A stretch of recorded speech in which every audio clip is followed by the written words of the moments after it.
Capitalismo, ahorro e trabajo duro. Eu penso que tamén os partidos nacionalistas non son nacionalistas. O digo porque conozco teóricamente o que é eso, leo a prensa nacionalista, etc. É dicir, un partido secesionista non pode colaborar co goberno de España, non pode presentarlle as leis como lles presenta, non pode ser un apoio tal. Eu entendo que un nacionalista é nacionalista, pois ten as súas ideas, pero que non pode colaborar co goberno de España, botarlle todo o que salga todos os orzamentos das cousas, tendrá que mostrar un pouco os dentes, tendrá que mostrar un pouco a distancia. Mas se te di España non rouba, España tal, non podes colaborar con ela. Ademais, a un Sánchez que non lles deu nada. Eu lembro, no Parlamento anterior a este, prometerlle unhas mesas con referendo, non lle deu nada, reuse deles, igual que tamén fixo o partido co Bloque. O PSOE intenta salir, o PSOE non é que se fixera máis nacionalista, o PSOE fixose máis pragmático, pero moitas das leis ya se está, digamos, metendo dobladas, no senso que, por exemplo, toda esta cousa da débeda, que a mutualización de débeda é unha cousa centralista, non é unha cousa autonomista. Que me dá rabia que os nacionalistas ni siquiera leen a teoría, non saben nada, é unha cousa, hasta me dá un pouco de pena, decir, oye, se son nacionalistas, estudiar un pouco de como se fai isto, non polo amor de Dios, porque hai precedentes de sobra no mundo, tedes que saber como se fai isto, é vagancia pura. Aí triunfaron as tesis de Yolanda Díaz, que non fan nada, non saben nin a mínimo. Por exemplo, ti miras o Sinn Féin, podemos estar de acordo, o que sea, Sinn Féin non iba ao Parlamento británico, non iba, punto, é contra a Thatcher, nin contra a Thatcher, nin contra a... non vamos salir porque non, además decían que non lle xuramos lealtade á reina, cuidado que lle mandaron por certo un telegrama de condolencia cando morreu, pero non iban ali porque non era educación teñen. Non, eran moi educados nese aspecto. Eran que, a ver, non estou dicindo que sean vos.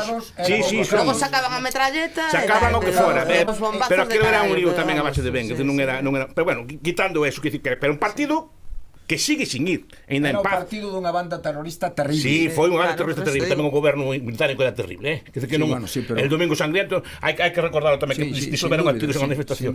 Que non era aquilo...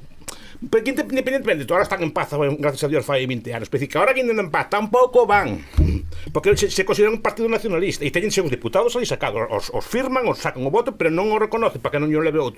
Pero claro, isto todo día aprobando as leis, parecen así como lacayos, así cans destes lulús, así que lle votan. Entonces, que é verdade, entonces un nacionalista dirá que isto que, entonces a único que amosa un pouco algo de distancia é Junts, e a que están usando máis distancia é Silvio Reols. Entonces, por eso é así. Pero non o digo por fastidiar, digo que o discurso de esquerda e o discurso nacionalista son moi difíciles de conciliar. E ao final sempre acaba triunfando a esquerda. Cando os pinches ali contra unha cousa, sempre optan pola esquerda, non pola nación. Por eso digo que normalmente cando o secesionismo catalán empezou a funcionar cando a dereita se puso, porque a dereita esta cosa máis ou menos algo máis entende.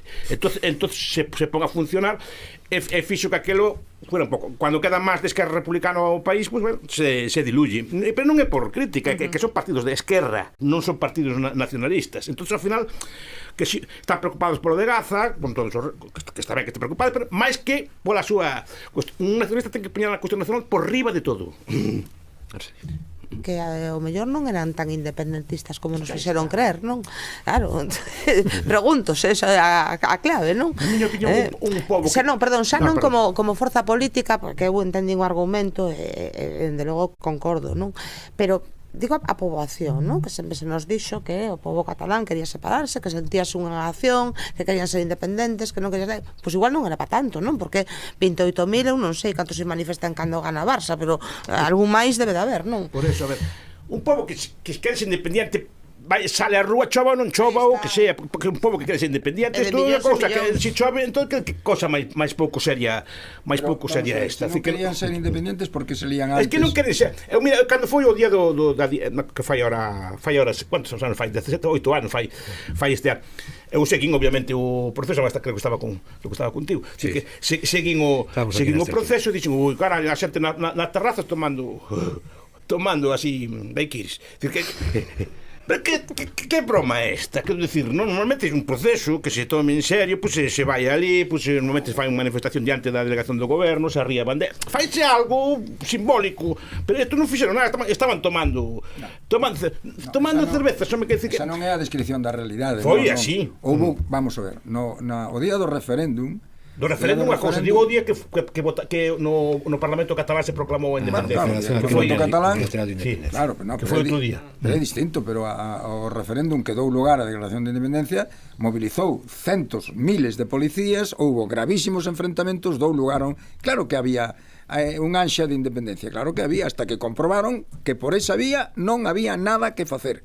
Hasta que comprobaron fan eso, e o que fai o goberno é suprimir a autonomía. Vale, pero foi suspender a autonomía. Foi como un movimento como de moda, un pouco independentista, mas un pouco independentista e paciente. Espera que chegase un momento eles creeron que o momento había chegado, pasa que se equivocaron. O problema é que non é, nin había base, e querían como a xente moderna quero todo xa, así querémolo xa mañán e que non lo den feito.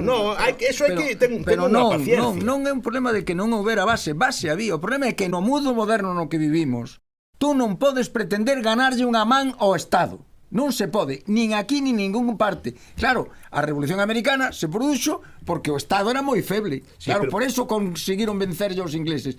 E a Revolución Francesa igual, porque o Estado era moi feble. Quen está hoxe en condicións de ganar llamán ao Estado democrático? Ninguén. Pero es que a estrategia... Estado democrático ou autoritario. A estrategia ten que ser do teu estilo. Non me queres fora, pois vou a estar dentro. Estou dentro, cumpro toda a lei, pero non che vou deixar gobernar.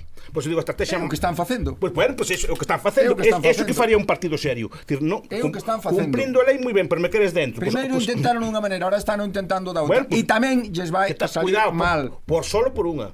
Por Junts, si por Esquerra estaba o PSOE gobernando sin problema ningún. No, sí, seguro, sí. Esa é a estrategia na que están agora. Na que estaban os radicais vascos. Primeiro os pegamoslle tiros na cabeza a xente, 800 e pico mortos, miles de feridos, miles de exiliados. Agora vamos a ver se o intentamos por outro xeito. E tampouco lles vai a salir. Vale, pero unha estrategia pacífica ten que ser así. E ten que ser paciente. E ten que xogar coa política. E xogar apoiando aquí e tal, non te deixo gobernarte, boto abaixo un goberno. O sea, nos tempos de por exemplo, de Puigdemont, diría, cando eu votaría, se fora independentista, votaría baixo os dous, non sería nin gobernar nin a Fijó, nin os outros. Aquí en España sou capaz de votar baixo un goberno e empezar a negociar. Esa sería outra estrategia, pacífica e negociada. Eso que hai que facer, pero claro, non teñen paciencia, porque así non querémolo mañán xa. Además, eu cando vin naquel proceso que empezaban a dimitir os conselleiros ou que empezaban a facer alzamento de bienes, xa estaban dicindo eles que perderan. Pero que é unha broma, se tú és un conselleiro que é independentista, non podes facer un alzamento de bens, tens que dicir, vou ganar.